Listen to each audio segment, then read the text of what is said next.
Bonjour Mathieu Mabin, on vous retrouve comme chaque jour depuis Washington. Que retenir de cette interview de Joe Biden hier soir et de ses annonces sur les livraisons d'armes à Israël?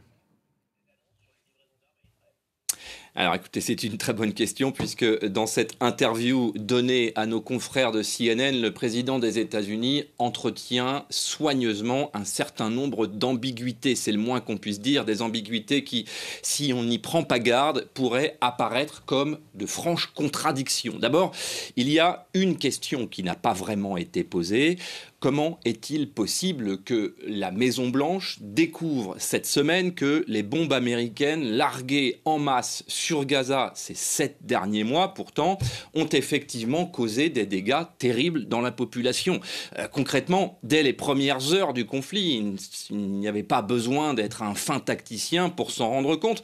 Ensuite, les formules utilisées par le président laissent à l'administration américaine un certain nombre de portes de sortie, je vais m'expliquer, qui garantissent ces portes de sortie de ne pas rompre totalement avec la tradition américaine de soutien à Israël, appelons cela comme ça.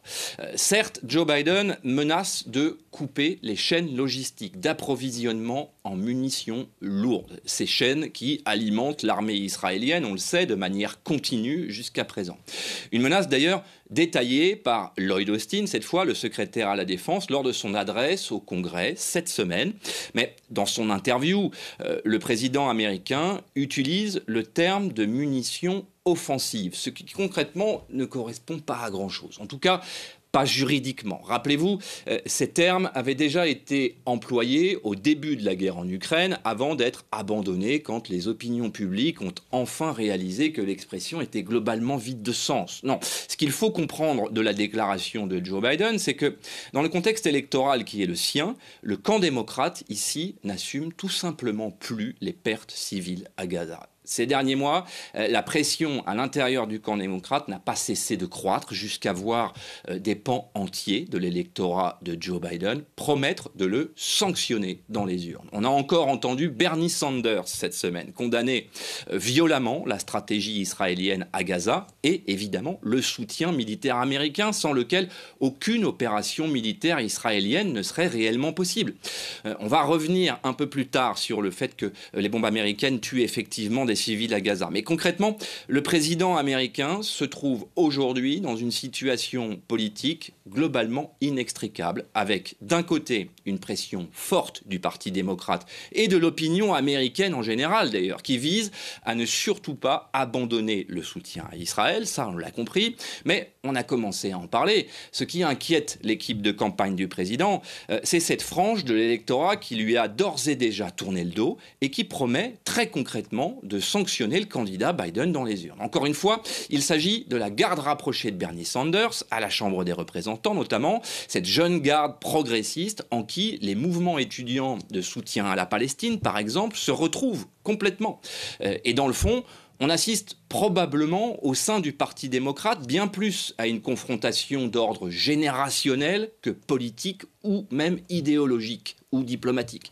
Les étudiants des campus de Columbia ou de l'université de George Washington, tout près de l'endroit où je me trouve, voyaient déjà en Joe Biden le candidat du passé, cette génération qui n'est jamais parvenue, par exemple, à sanctuariser le droit à l'avortement aux États-Unis et qui aujourd'hui, dans la vision de toute une frange de la jeunesse américaine, et notamment celle qui est connectée aux minorités de ce pays, dans la vision de cette jeunesse, l'implication directe des États-Unis dans la guerre à Gaza est devenue moralement indéfendable, évidemment anachronique et donc politiquement inacceptable. Et continuons de parler des civils, Mathieu. Joe Biden reconnaît que des civils ont été tués à Gaza à cause des bombes américaines. Sortie plutôt inattendue, voire surprenante pour un président qui a une responsabilité juridique. Oui, absolument, et on le disait à l'instant, la formule est aussi diplomatiquement forte que politiquement vide de sens. On pourrait comprendre dans les déclarations de Joe Biden qu'il souhaite réellement un cessez-le-feu définitif à Gaza. On pourrait comprendre qu'il souhaite réellement empêcher, contraindre l'armée israélienne à ne pas s'emparer de Rafah. Mais concrètement? Cela conduirait globalement toute la posture et la stratégie diplomatique et politique de l'Amérique à Gaza depuis le début du conflit dans une impasse. Alors, est-ce que Joe Biden a décidé d'abandonner son projet initial qui consistait à soutenir l'armée israélienne dans son projet de destruction totale de l'appareil militaire du Hamas? Ou est-ce que ces déclarations ne visent finalement qu'à atténuer les dégâts dans les sondages de politique intérieure américaine qu'on évoquait à l'instant? Quelque chose en forme de je leur ai dit de ne pas le faire, mais ils l'ont fait quand même. Au stade où on en est, on ne peut concrètement faire que des suppositions. Mais ce qui est certain, c'est que si la diplomatie américaine veut réellement empêcher l'armée israélienne de s'emparer de Rafah, cela transforme le conflit à Gaza de facto en une guerre interminable, avec une armée israélienne qui va camper devant Rafah, où sont retranchés les derniers combattants du Hamas et leur chef, entouré des otages, il faut le rappeler, tout en contrôlant le poste frontière avec l'Égypte et donc le robinet d'entrée de l'aide humanitaire pour toute l'enclave. Dans cette équation, personne ne gagne en réalité. Personne ne gagne vraiment, tout le monde perd un peu, à part peut-être le Hamas, qui pourra dire qu'il tient l'armée israélienne en échec, en quelque sorte. Mais dans tout cela, il y aura bien au moins deux catégories de perdants. La population de Gaza, qui est globalement ballottée et bombardée de manière continue depuis 7 mois.